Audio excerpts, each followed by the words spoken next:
So, have you ever been in a situation as a business owner, as an investor, as just somebody who got caught needing money and you didn't know where to get that money from? In today's episode, I really want to talk about the 5 strategic ways to where you can get money when you are in a bind. And this is why it's so important to invest. Join us. You're going to love this episode.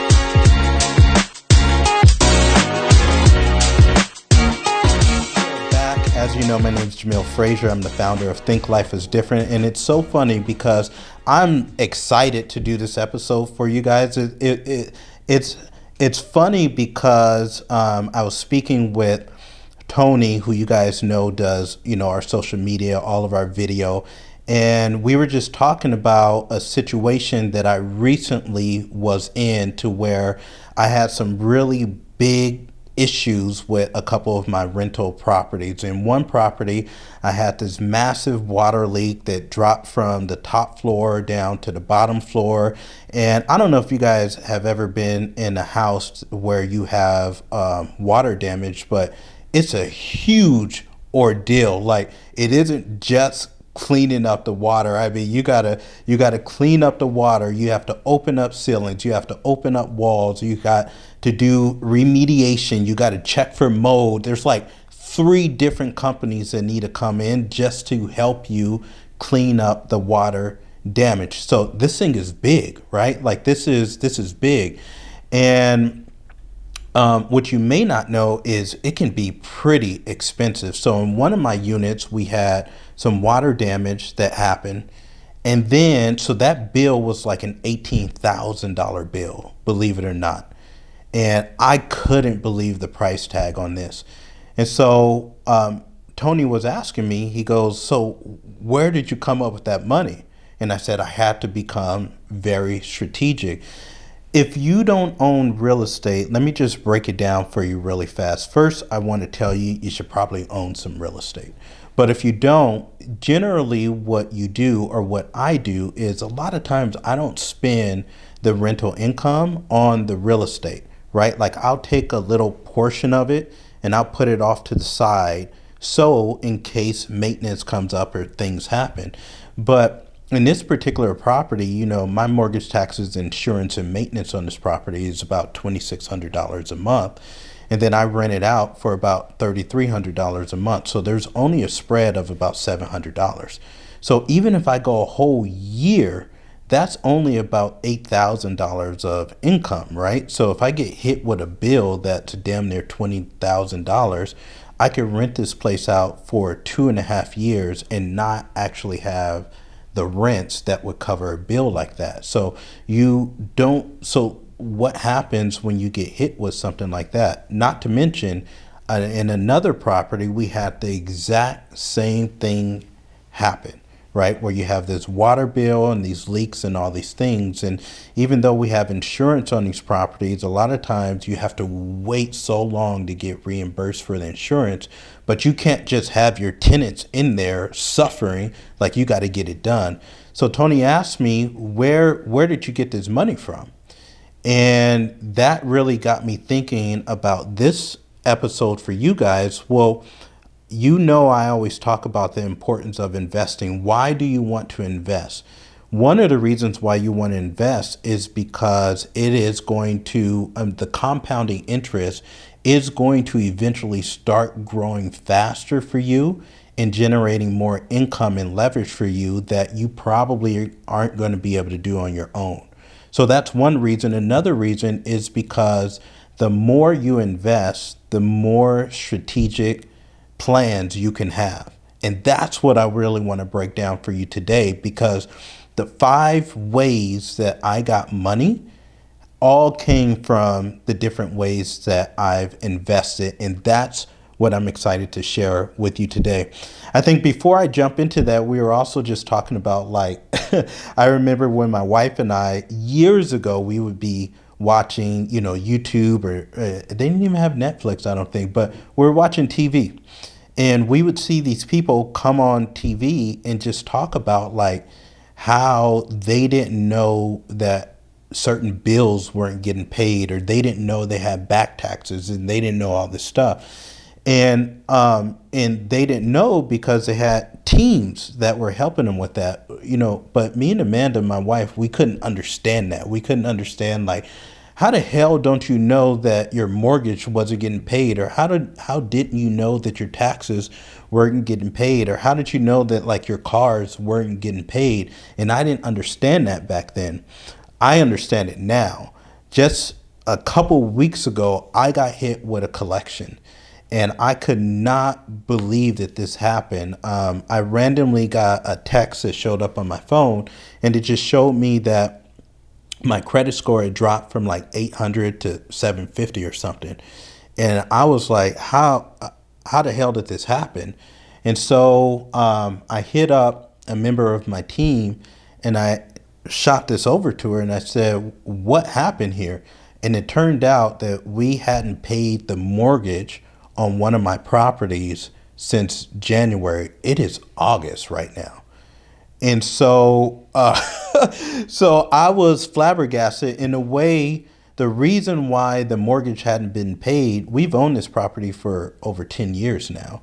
And so every single month, this property has been paid on auto payment. Well, about a year ago, I hired someone to be on my team that actually broke into a lot of my accounts. And one of the accounts she had figured out how to break into was the account where the mortgage payment was paid. And so apparently she took us off of auto pay. I did not know this. And because we were taken off of auto pay, all of these months had racked up that we hadn't paid this bill. So you might be thinking, like, well, I'm sure they called you, or I'm sure they sent some sort of notice. They said that they did. They said that they called, but I get so many spam calls that I have this mechanism on my phone that takes calls that aren't recognized in my phone, and it just takes it straight to spam. And you might be saying, well, I'm sure that they sent you notifications. They did, but I haven't checked my own mail. I know it sounds crazy. But this is, I have a whole podcast on the teams that you build around you, right? And even though that you build teams, you have to be leader enough to be on top of these teams. And I wasn't, right? So this whole thing is on me. But the whole point of it is, not only did I have these leaks in my properties, I got hit with another $14,000-$15,000 payment because I had to pay for my mortgage, taxes, and insurance on this property for the last like 5 or 6 months. So you guys, this is like $30,000, $35,000, $40,000 that hit all at once.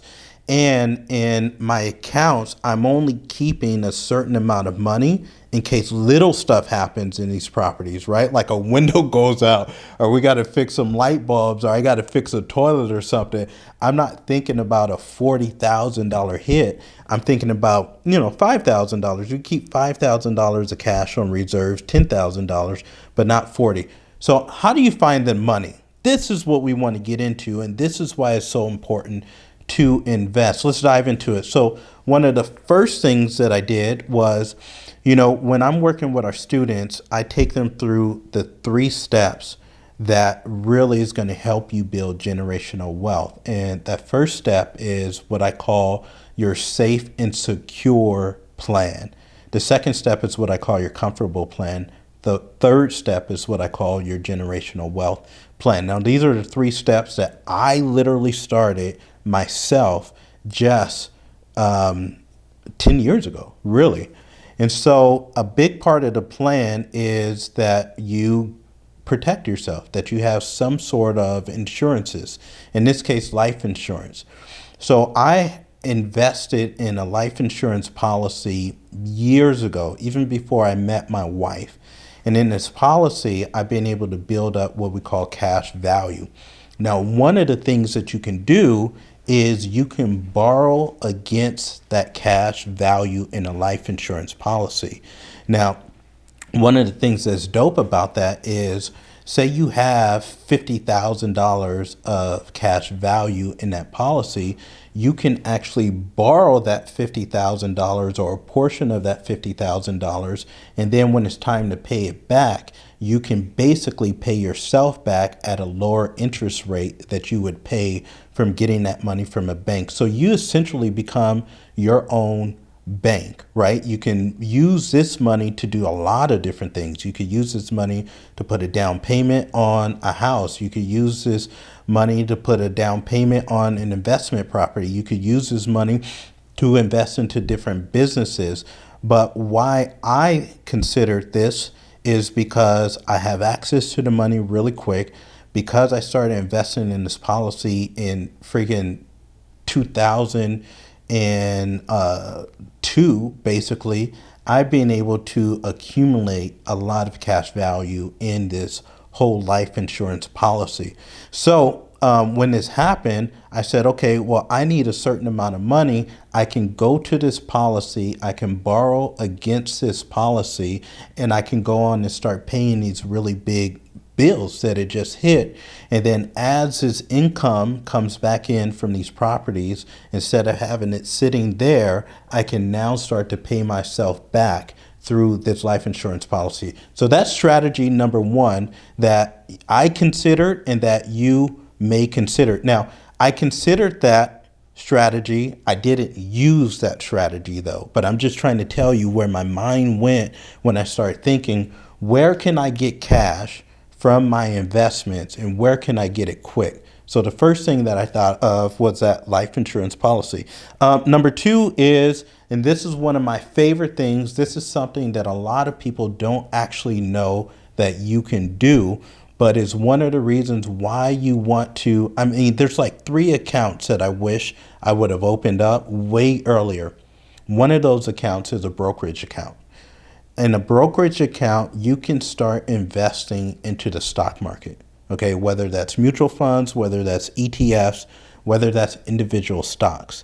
Now, as you are consistent with investing within this brokerage account, right, buying up and accumulating businesses, accumulating stocks, accumulating and having your portfolio grow, what a lot of people don't know is you can actually take a loan on this brokerage account.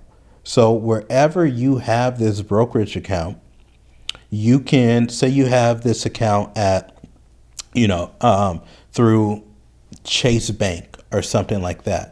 Well, Chase will allow you, and I don't know if Chase will, right? But I know that many banks will allow you to take a loan against that brokerage account up to 70 or 80% of the value of that account. So let's just say you had $100,000 invested into your brokerage account across different stocks. Well, there are institutions that will allow you to take up to $70,000 to $80,000 of that brokerage account, and they may charge you maybe 3, 4, 5% on that money.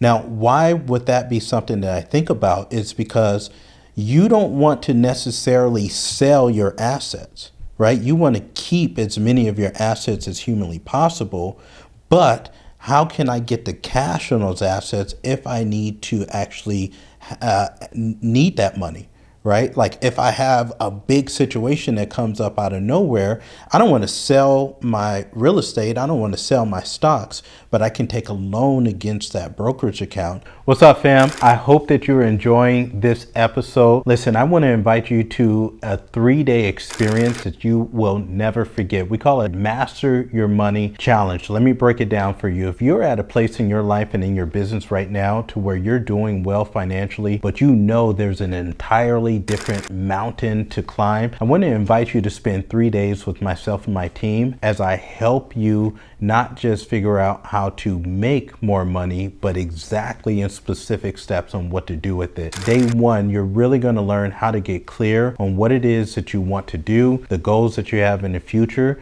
and then we're going to build your own personalized financial roadmap. Day number two, you're going to build the 3 plans that have gotten me to making multi-millions in investing, to where we really focus on being safe, being comfortable, and building a plan for wealth. And then on day 3, we're going to dive in and really go through all the different investing vehicles, which is going to be best for you and give you the greatest maximum returns. Go ahead and click the link right here in the show notes, and we hope that you join us. We'll talk to you soon. I want to invite you to pick up my new book, The Freedman and the Oak Tree. Now, I wrote this for people who are in sales and business and coaching and consulting, or you just want to accelerate success in your life, whether that be in finance or even in investing. Now, it's more than that as well, because I wrote it as a historical piece. And so what you're going to get is this beautiful story of sharecroppers really taking something that's minimum and figuring out the 5 laws of leverage to turn it into something where they can leave generational wealth. If you're into beautiful stories, and if you're at a place to where you want to level up your career, your business, or your finances, you want to get this book. Now, the secret is also we are turning this book into a film, so you're going to be able to see it on the big screen as well. Go on and grab this book and share it with at least 10 other people. I can get that cash, and then I can slowly start to pay that back at a lower interest amount, right? So as I accumulate more real estate, or as my tenants are paying me, or as I take this cash and I invest it in something else where I might be getting a 10% return, a 15% return, a 20% return, now I could take my 10% return, right?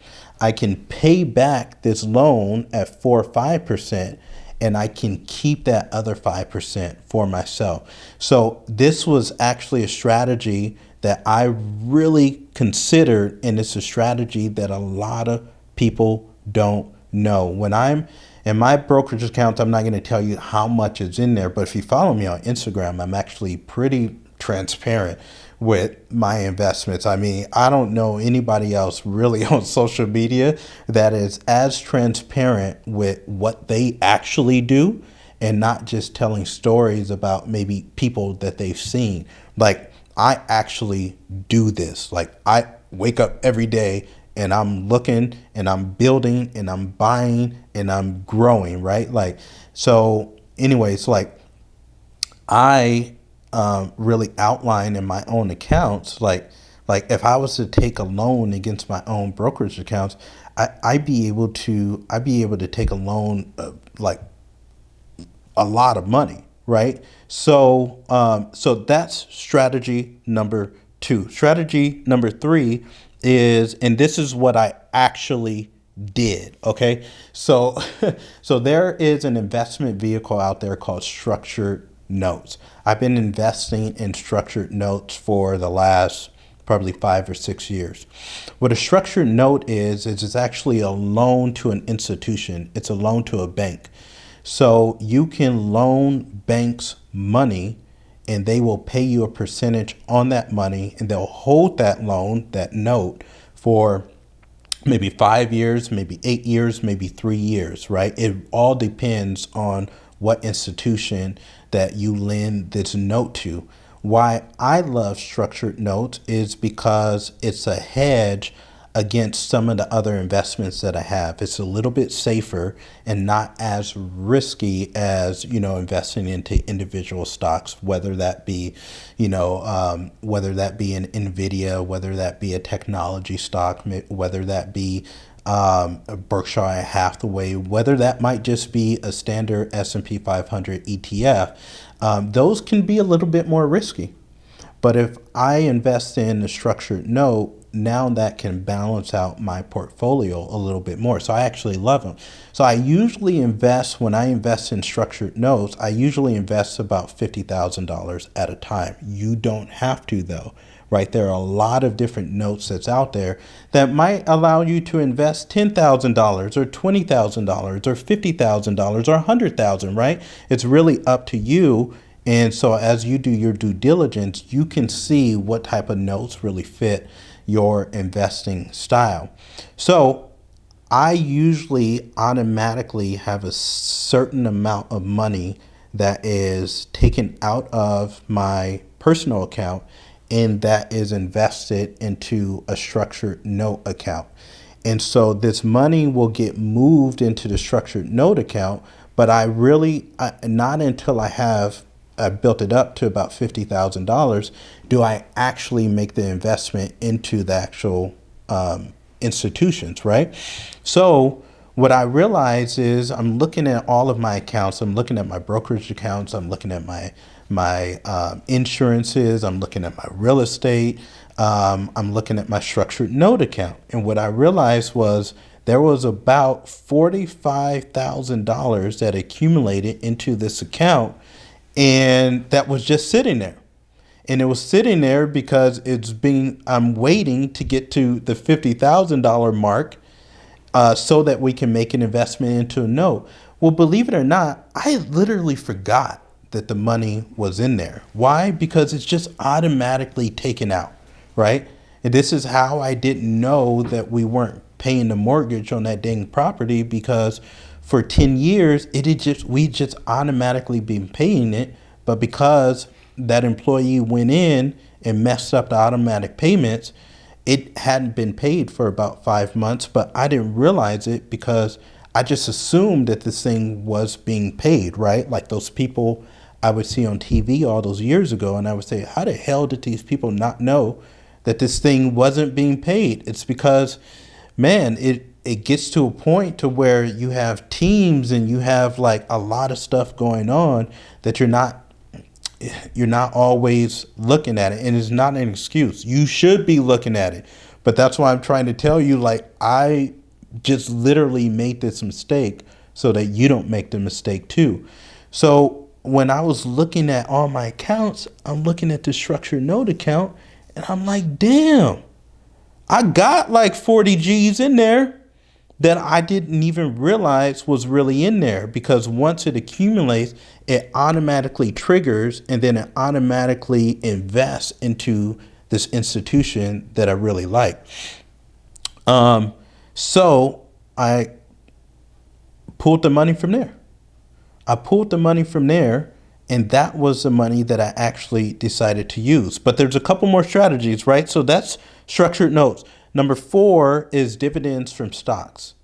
So as you are investing into dividend stocks, which I love investing into dividend stocks because I like having different streams of income. In case one stream dries up, you can pull from somewhere else, right? So my dividend stocks will every quarter will give me a rental payment, right?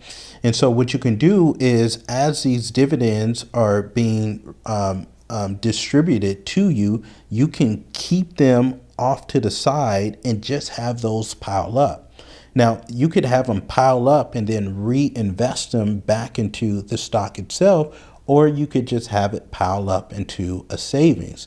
So some of my brokerage accounts, I have them reinvested back into the stock itself, but some I just have off to the side for a little savings account, right? In case something crazy happens. Now, something crazy doesn't always happen, but let's just say it happens every year, every 2 years, every 3 years. Well, if you leave that off to the side to where it's just sitting in a little, money market account, and it's just growing at maybe 3, 4, 5%, and you're not really tripping off of it because you don't need it. It's just for a rainy day. And so with that, I looked at that and I said, I could use that money too. So number 4 is you might want to consider just leaving your dividends from the stocks that you've invested in off to the side in a little money market account, instead of reinvesting those back into the stocks itself or taking it and spending it, Okay. Number five.